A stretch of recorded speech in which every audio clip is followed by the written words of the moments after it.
passar dos séculos, mudamos nosso modo de ver o mundo. Com novas formas de vermos o mundo, surgem novos modelos sociais e psicológicos nos quais nos baseamos para constituir o nosso modo de vida. A noção de família também mudou muito no decorrer da história. Que impacto a educação de nossos filhos sofre com essas mudanças? No programa de hoje, o psicoterapeuta Ivan Capelato e o psicanalista Joel Birman pensam a educação a partir do atual modelo de família e nos ajudam a compreender melhor o que é educar um filho no século XXI. Aquilo que caracterizou a família dita moderna, diferente da família pré-moderna, é o fato de que a família moderna, eu estou falando da família que se constitui no século XIX, vou falar brevemente disso para pontuar as diferenças da nossa família atual, foi o fato de que efetivamente você criou uma família restrita, onde você tinha o pai, a mãe e os filhos, você não tinha as gerações anteriores, como na família pré-moderna, a família extensa, não é isso? E toda a energia da família estava centrada e concentrada no investimento maciço das figuras dos pais sobre a figura dos filhos. A noção de família composta por pai, mãe e filhos é recente. Durante mais de 2 milênios, a família se organizou nos moldes da família da Roma Antiga, onde grupos grandes de pessoas, ligadas por diversos níveis de parentesco, circulavam ao redor de um chefe patriarcal. Foi com a urbanização do século XIX que a família diminuiu e passou a ter a configuração que conhecemos hoje. Essa organização da família, ela criou certas características interessantes. Todo o investimento familiar era feito em nome da prole, né? As crianças representavam o futuro da nação. Os pais se sacrificavam em nome dos filhos, evidentemente, mais a mãe do que o pai, coisa, aliás, que o Freud também nos disse, de que as mulheres pagaram um preço mais caro do que os homens no processo civilizatório moderno. A partir dos anos 50 e 60, nós fizemos uma grande revolução, né? A revolução feminista, que transformou a ordem da família. Isto é, as mulheres começaram a dizer: estou cansada de ser só mãe.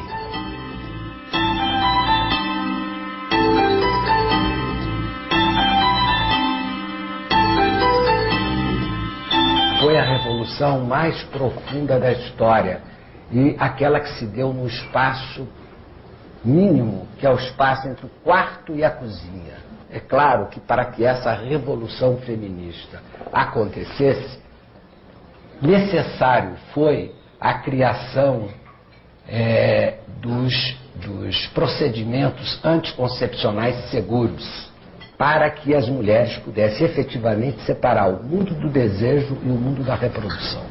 E poder definir quando eu quero ter filho e quando eu não quero. Se é que quero. Aquilo que até então era fundamental para qualquer mulher ou para qualquer homem, o ideal da família, né? E o ideal do casamento, se tornou alguma coisa que é subsumido ao ideal do desejo dos parceiros. Isto é, eu quero estar casado com alguém, né, ou ter filho com alguém, se ele ou se ela consegue ser um promotor da minha expansão em outros domínios. Se ele me atrapalhar, eu não quero mais. Ninguém vai ser pai ou mãe, mulher ou marido por obrigação, no sentido de que a família é uma coisa ideal e idealizada. Foi essa mudança que vai mudar, criar uma nova forma de organização familiar.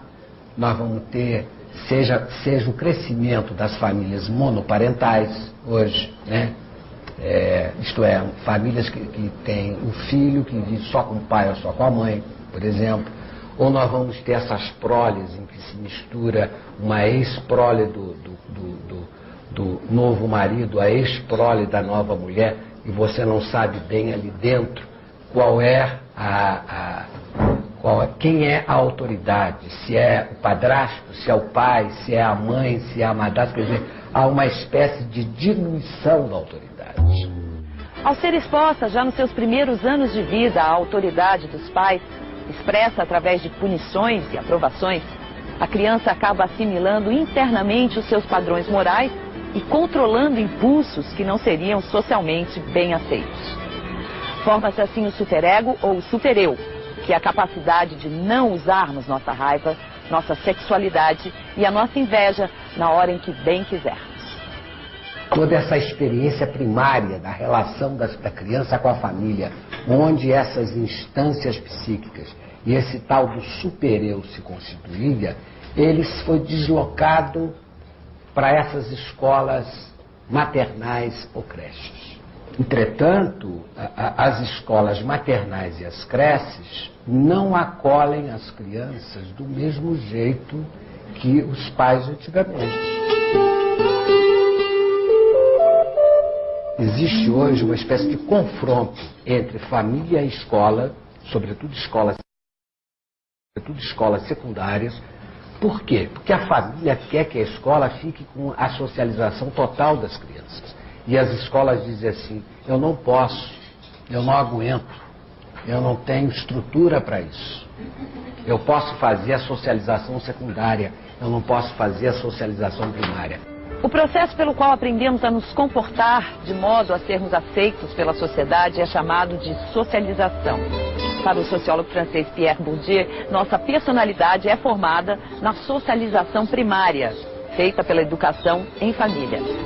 Então, quando entramos na escola, vivemos a socialização secundária, na qual aprendemos a conviver em grupos a partir das bases de socialização dadas em casa. Até a década de 60, estas duas instituições, família e escola, estiveram bem separadas e cada uma com um papel bem definido na formação do indivíduo. Mas hoje, os papéis parecem estar embaralhados. Houve uma crise, há uns 3 anos atrás, numa escola secundária no Rio de Janeiro, exatamente em torno da questão da autoridade, que era o fato das crianças terem ido com a escola fazer uma excursão em Ouro Preto. Aí chegaram lá, uma garotada resolveu fumar maconha, né? Resolveu fumar maconha, a escola falou: é proibido fumar maconha, não pode fumar maconha na excursão. E efetivamente a escola castigou os garotos, castigou no sentido de dizer: olha, a norma é não fumar maconha. E os pais foram deram proteção às crianças contra a escola, criaram um problema, e que eu acho que é um problema em torno desse ponto que eu estou insistindo aqui. Né? Quem dá a socialização primária? É a escola ou é a família? A minha pergunta é a seguinte: você falou bastante sobre a mulher que saiu de casa, foi para o mundo, foi procurar uma realização profissional. E hoje já está feito. Eu sou uma dessas mulheres, eu sou realizada profissionalmente, tenho filho, eu tenho instinto materno aguçado. E muitas pessoas falam: o importante é a qualidade da convivência e não o período que você fica com os filhos. Outros dizem que não. Até que ponto eu posso continuar com a minha realização profissional e ainda ter filhos criados com o interior não tão vazio? Evidentemente que não há nenhuma oposição entre ser mãe e ser mulher. Seria um absurdo, né? O fato de que as mulheres busquem essa espécie de realização profissional, igualdade de condições com os homens, é fundamental. E isso não tem volta. Essa transformação histórica que aconteceu não tem volta. Porque, a rigor, ser mãe e ser pai, mais do que duas pessoas, são duas funções. Uma mulher pode funcionar como pai e como mãe, como função paterna e função materna. E um homem pode perfeitamente realizar a função materna e a função paterna. Os homens poderiam ter criado uma espécie de reequilibragem entre a ausência de um e a presença do outro, no sentido da realização das funções. Ou a gente pode também supor que, na medida em que essas creches ou escolas maternais realizem essa função materna e paterna de uma forma plena, que não sejam meramente funcionais no sentido esvaziado do que seja essa função, né? De uma maneira que não seja estandartizada, mecanizada, essa função pode ser realizada perfeitamente, né? Então, não há nenhuma razão de achar que a atividade profissional está retirando alguma coisa da relação com os filhos. Me parece que a intensidade da relação é mais importante que a quantidade. Né? Isto é, se à noite, por exemplo, apesar do pai trabalhar o dia inteiro, se ele senta com a criança, conversa com a criança, revê os deveres da escola,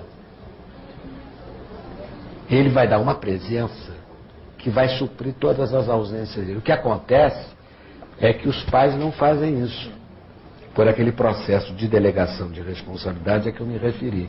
Então, se eles fizerem esse tipo de atividade, que é aparentemente uma coisa ínfima, diariamente, cotidianamente, eles vão dar uma restauração e uma presença no mundo da criança ou do adolescente que é fundamental.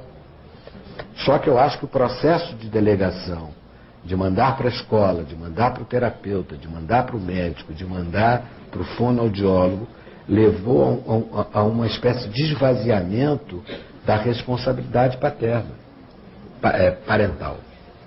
Então eu acho que a questão da qualidade é mais importante que a quantidade. Com a criança indo para a escola cada vez mais cedo, os papéis e limites da educação escolar e da educação dada em casa se confundem. Às vezes entrando em contradição ou criando lacunas na formação dessa criança como indivíduo. Se fica difícil para os adultos saberem de quem é a responsabilidade na educação de seus filhos, para a criança a dificuldade é ainda maior. Nós criamos instituições para fazer uma substituição disso e instituições que nem sempre funcionam a contento do ponto de vista do seu investimento afetivo. Isso provoca um certo abandono nas crianças e nos jovens. Isso provoca o que eu chamo de um processo de precariedade dos processos de investimento narcísico. Elas são, por um lado, preparadas para o vestibular desde 2 anos de idade, mas elas afetivamente são pouco investidas. Afetivamente elas são pouco investidas. Elas não têm modelos de identificação à mão. No início da infância, a criança toma a si mesma como objeto de amor e experimenta uma sensação de onipotência ao descobrir que pode investir toda a energia em si mesma e em objetos próximos, que lhe parecem ser controlados apenas pelo poder do seu pensamento. É com estes atos que a criança começa a esboçar o seu eu, o seu ego. Freud denominou esta fase como investimento narcísico da infância. O desenho é a expressão da vida mental daquela criança. Essa vida mental foi construída na relação com a mãe desde que a criança nasceu. E então isso a gente vai poder ver no desenho, se a criança tem noção da singularidade dela ou se ela não tem. Essa é uma menina que tem 6 anos, de 5 para 6 anos, e a mãe manteve ela grudada na mãe. Olha então o desenho dela, olha, a mãe é uma casa, o corpo da mãe é uma casa. Tudo para ela é a mãe. E então, a mim parece que ela de costas se encaminhando para a mãe, mas numa confusão muito grande com essa mãe. Olha os cabelos, são idênticos. Olha, ela é a mãe aqui. Olhe, por exemplo, os olhos, né, são vazados. É como se ela não tivesse ainda noção da singularidade, embora tenha desenhado separado. É quase como se fosse uma réplica, né? Se a criança não tem noção de que ela é separada da mãe, ela não tem noção de limites. Então, todos os desejos dela, ela acha que a mãe pode satisfazer. Sabe? É como se o seio fosse a extensão da boca. Isso, mais tarde, seria assim, como se o ambiente, se o mundo existisse para satisfazer os desejos dela. Aos poucos, a criança já vai tendo percepção de que a mãe não é a continuidade do desejo dela, de que a mãe também tem o pai, tem os outros irmãos. Por exemplo, essa é uma criança de 3 anos que ela se desenhou assim. Essa criança já tinha noção de separação, é bem claro. A qualidade da relação afetiva, principalmente afetiva que ela teve com a mãe, pode se expressar na afetividade dela, no sorriso, é um menino. E aqui é a casa que ele desenhou. É uma casa que ele dizia que era uma casa-barco, que tem um fogão, não é? Então é uma casa cheia de alegria, assim como esse menino. E ainda estava chovendo e ele estava protegido dentro da casa. Então a gente pode dizer que ele tem uma boa constituição de ego e também que ele tem um superego cuidador, vamos dizer. Se a pessoa não tem noção nem do próprio limite, de que ela acaba aqui, o mundo começa ali, ela não pode ter noção de que existem limites, e limites até onde ela pode ir, até onde ela não pode, né? Efetivamente, nós assistimos, nas últimas 3 décadas, o surgimento de um tipo de adolescente caracterizado por uma grande transformação visual, né? Ele anda com esculturas pelo corpo, né? Brincos, piercings em diferentes lugares do corpo, né? Até nos órgãos genitais, na língua, né? Quer dizer, há toda uma esculturação por piercings que os jovens passaram a fazer, é isso? E por outro lado, eles restauraram a tatuagem corporal. Eles passaram a usar ostensivamente uma tatuagem corporal, que era uma prática, na nossa tradição, ou uma prática de classes populares, ou uma prática dos marinheiros, né? Que eram os sujeitos que atravessavam os oceanos e marcavam no corpo algumas coisas que evocavam os portos conhecidos para eles não se sentirem inteiramente perdidos no mundo das tormentas. E me parece que se isso está acontecendo, né, é porque alguma coisa no nível de autoestima, da imagem corporal dos jovens, se fragilizou. Segundo Lacan, a criança, ao se olhar no espelho e comparar seu reflexo com a imagem de outra pessoa, percebe em si mesmo e na imagem do outro a unidade que ainda não possui, já que antes disso ele reconhecia-se apenas como partes. Só percebia sua mão, por exemplo, quando ela entrava em seu campo de visão. O que ele vê no espelho é um esboço daquilo que futuramente será seu próprio ego. A construção desse ego está ligada à autopercepção e à capacidade de confiar ou não em si mesmo, a autoestima. Então o que acontece? Quer dizer, quando eu boto piercings no meu corpo, nas diferentes partes do corpo, o que eu estou fazendo é botar uma espécie de parafuso para segurar a minha imagem corporal. Senão, ela vai se desvanecer concretamente. Eu preciso fazer uma ortopedia da minha imagem corporal, porque o investimento narcísico que eu tive foi tão pequeno que se eu não botar parafuso para segurar a imagem cai. Os jovens hoje são altamente ressentidos de os pais terem dado para eles um mundo onde eles não veem possibilidade de futuro fácil, né? Dentro dessa dificuldade de inserção do mundo, né? Quer dizer, então, nessa perspectiva, há um ressentimento dos jovens em relação ao mundo dos adultos, que é um ressentimento importante, né? E, ao mesmo tempo, esses desenhos no corpo mostram que os jovens buscam uma forma de pertencimento tribalizado. É uma espécie de inserção tribal, desenhando no corpo de que tribo eles fazem parte. Como os marinheiros faziam quando eles desenhavam o seu corpo, aludindo às suas ligações com cidades ou com mulheres que ficavam nos portos que ele atravessavam, para eles não se sentirem um ser perdido e único, desamparado no meio dos oceanos, né? E ele começa a criar outras tribalizações, porque o processo de filiação familiar ficou fragilizado. Depois da Revolução Feminista, a família não é mais um lugar especialmente voltado para a educação da criança. Elas são colocadas na escola cada vez mais cedo. E o superego, que deveria ser construído na criança pela autoridade e presença dos pais, acaba sendo mal formado. Sem um superego bem formado, a criança cresce na perigosa confusão entre o que é certo e o que é errado. Em 2000,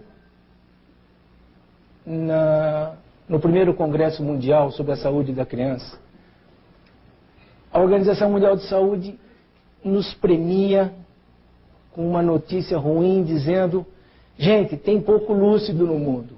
Tem muito pouca gente com superego. Tem pouca gente com superego. Tem muita gente pulsional. Tem muita gente fazendo mal para os outros. Tem muita gente fazendo mal para si mesmo.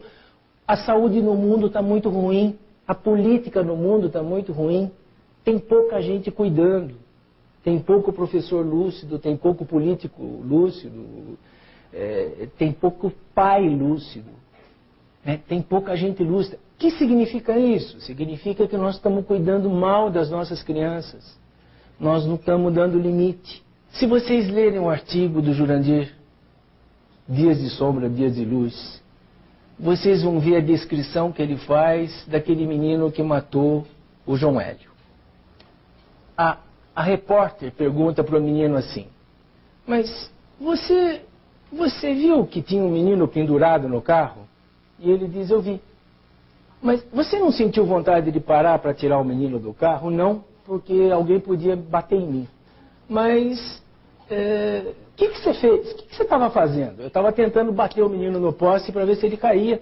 E você não pensou que esse menino podia ser seu filho? Não, eu não tenho filho.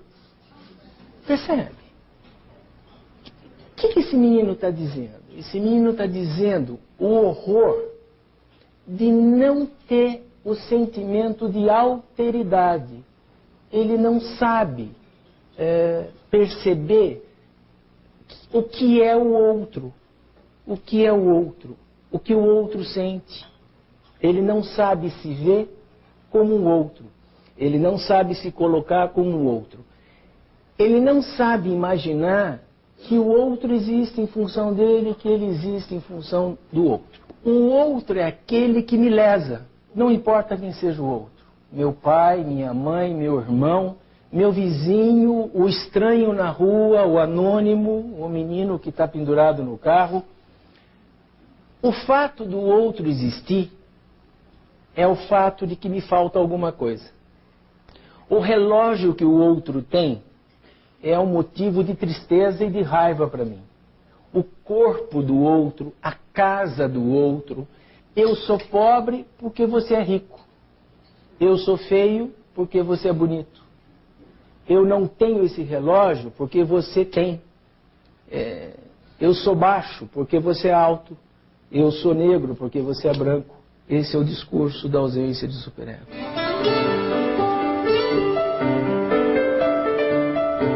É só o limite que gera o superego?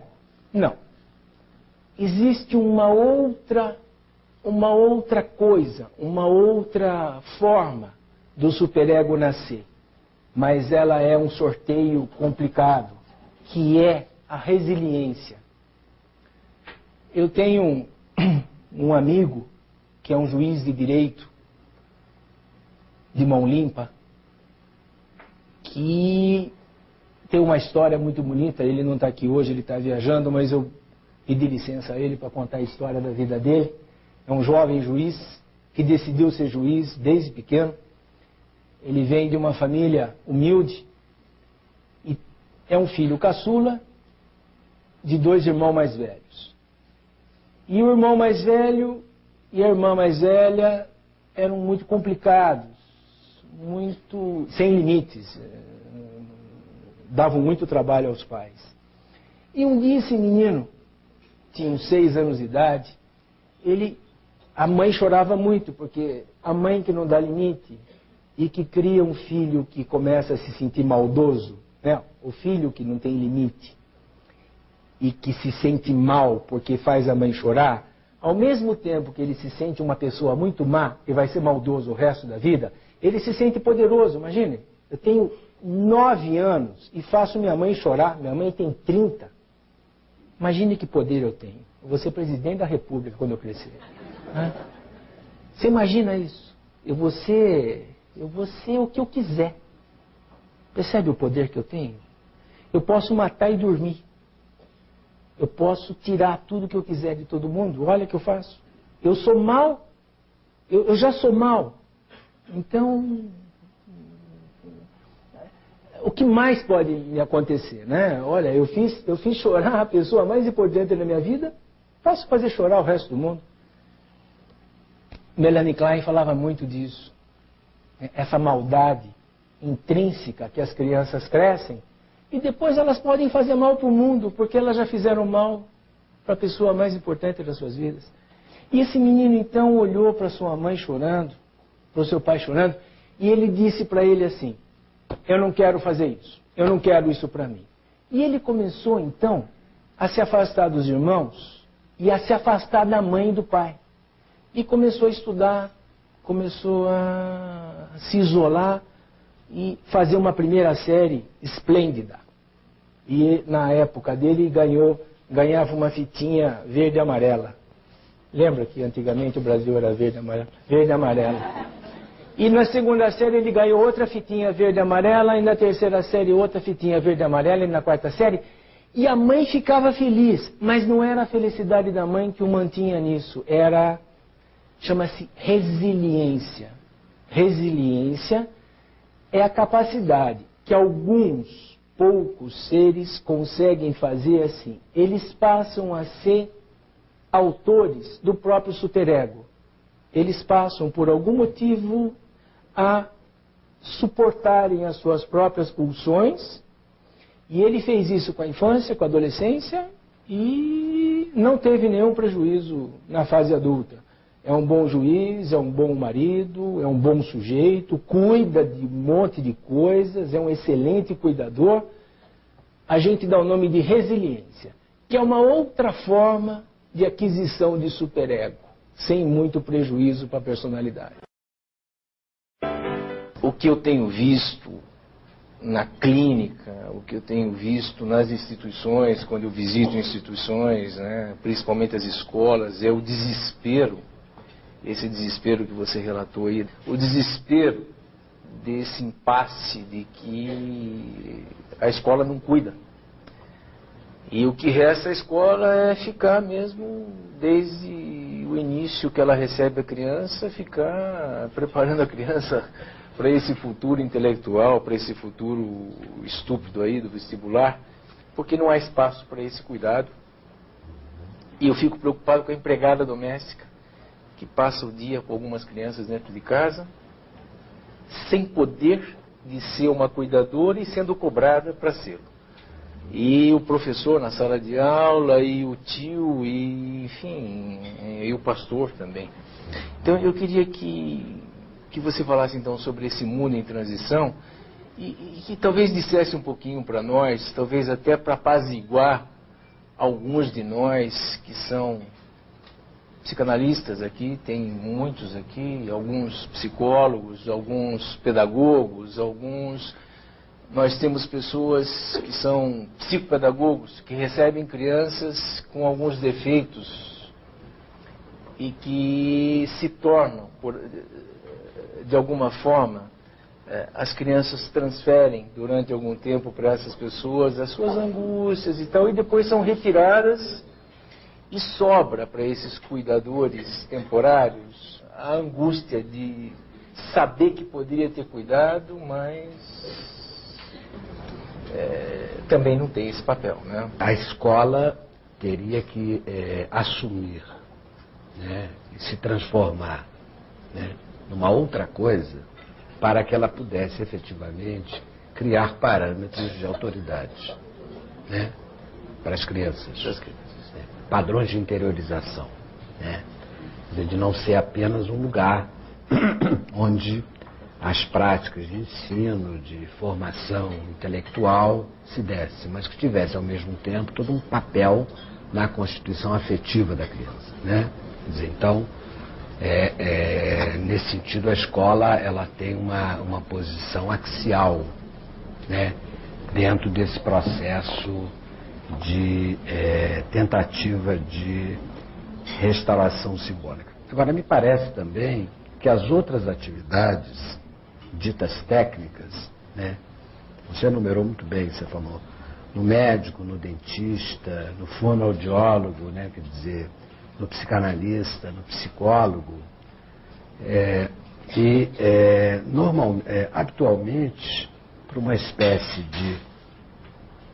Essas figuras são objetos de transferência, né, as crianças pedem uma proteção diante do ababá, diante do desamparo em que elas estão, né? De forma que me parece que essas práticas técnicas, a gente deveria talvez ultrapassar o princípio de apenas um exercício técnico nessas atividades, exatamente para poder contemplar essa dimensão de queixa, né, e de transferências que essas crianças apresentam, isto é, o dentista, o médico, seja ele pediatra ou não, quer dizer, o psicólogo, o psicanalista, né, não tratar o discurso das pessoas sem que ele tente, ao mesmo tempo, mexer alguma coisa em termos daquelas relações reais em que aquelas coisas estão acontecendo. Esse que eu acho que é o ponto importante. Viu? Às vezes tem um escrúpulo, uma espécie de... Isso acontece muito... A ética profissional, né, quer dizer, do psicanalista, por exemplo, de que, não, isso eu não me meto, o meu problema aqui é o que o sujeito me diz ou não me diz, eu não boto a mão na realidade. Né? Mas me parece que faz parte do trabalho do psicanalista, do médico, do psicólogo, que ele possa mexer nas relações reais para que as relações simbólicas, para que o campo do discurso, da linguagem, ganhe consistência. Senão a gente vai estar tratando das pessoas no nível de uma linguagem esvaziada. Né? Quer dizer, ou essas relações se transformam minimamente no plano da conflitualidade real e são pessoas mais fragilizadas que o adulto, que são crianças ou adolescentes, quer dizer, que precisam de uma espécie de aporte do outro, né, diante das figuras dos pais, para que aquilo que é tratado terapeuticamente ganhe efetivamente um peso efetivo. Senão, o que eu temo, né, e a gente vê isso frequentemente na clínica, que da mesma forma como os pais querem se livrar de um peso quando mandam os filhos para a escola, toma que o filho é teu, digamos assim, ela faz a mesma coisa com o médico, com o dentista e com o psicanalista. Exatamente a mesma coisa. Ela quer se livrar de um problema, é como se o meu filho está no analista, então eu não preciso mais me preocupar com isso. Se o meu filho está na escola, eu não preciso mais me preocupar com isso. O médico que cuide disso ou cuide daquilo. Então, me parece que tem que haver uma espécie de retorno para as figuras parentais, para a família, no sentido de um retorno àquilo que a gente poderia chamar de uma certa responsabilidade. Né? Uma responsabilidade simbólica, né? E me parece que instaurar processos de responsabilidade ou colocar pessoas diante das suas responsabilidades, me parece que é aquilo que, no meu entender, define o que há de mais precioso no ato psicanalítico contemporâneo, que é o ato do sujeito se defrontar com a tua responsabilidade. Né? Nós já passamos da época em que o psicanalista era uma espécie de caçador de crimes. Né? Você ficava procurando quem era o criminoso, não é isso? Quer dizer, decifrador. Buscar o oculto. Hoje em dia, o que nós queremos é que o sujeito se responsabilize por aquilo que ele é e pelo que ele faz. E nesse sentido, eu acho que faz parte do trabalho do psicanalista, mas não só do psicanalista, mas também do médico, orientado de uma maneira mais humanista, ou do dentista, ou do religioso, poder devolver para a família essa responsabilidade que a família tem que ter e que ela tende a atribuir a esses técnicos. Senão a gente vai, aí sim, partir para um apocalipse final. Uma coisa que mexe muito comigo é a precocidade da sexualidade na adolescência. Antigamente essa experiência se buscava mais tarde, e hoje você vê isso com 12, 13 anos. Então eu queria saber um pouquinho da sua opinião a esse respeito. A rigor, a gente tem um processo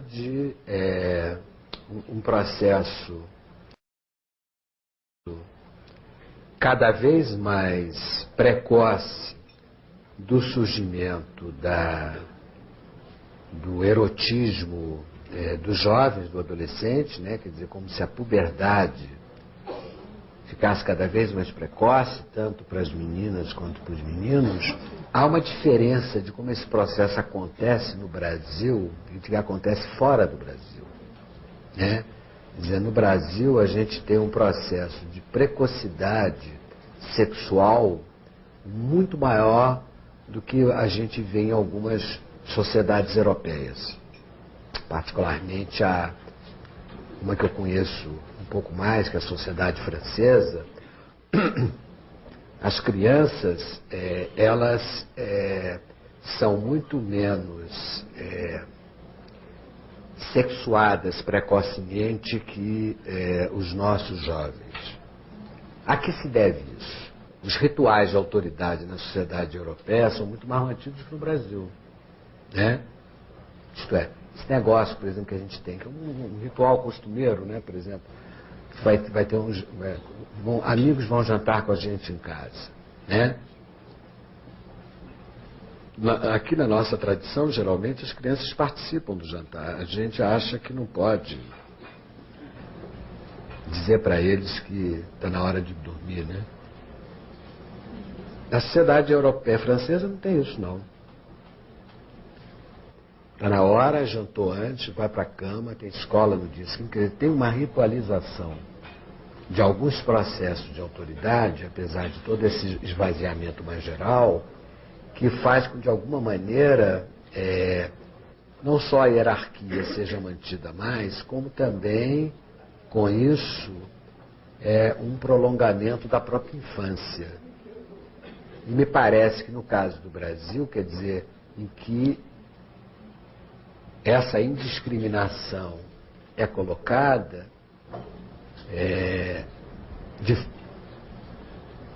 a maneira pela qual a criança lida com o desamparo dela diante dessa frouxidão da autoridade, tanto no nível familiar quanto no nível institucional, leva ela, além dela estar exposta, mais aqui do que lá também, a uma amostragem de muita coisa sexual e agressiva através da televisão. Eu acho que isso entra não como causa primordial, mas como exemplos que entram pela janela cotidianamente, né, no mundo infantil, até mesmo que a babá, que não tem autoridade, bota as crianças para ver televisão para elas ficar livre, né, dela poder fazer outras coisas melhores do que cuidar da criança, quer dizer.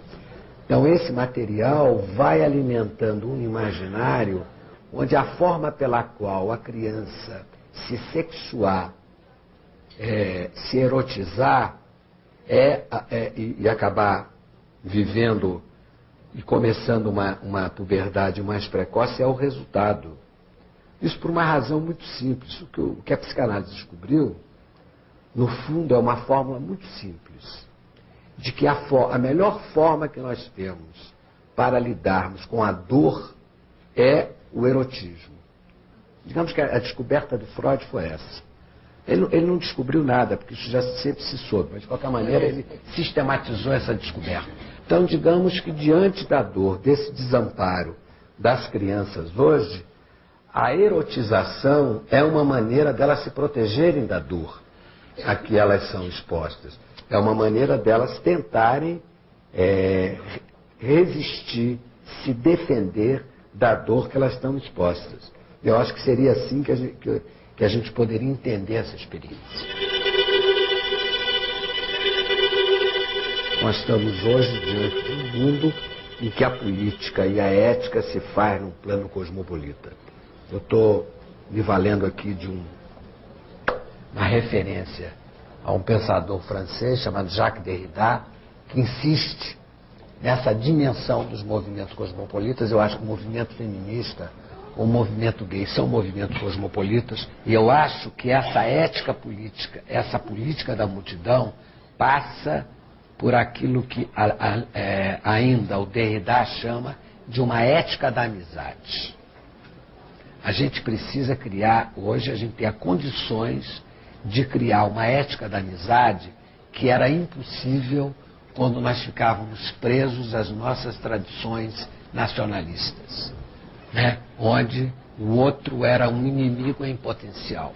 Na medida em que nós nos tornamos personagens de um mundo cosmopolita, e essa é o que de positivo trouxe a globalização, né?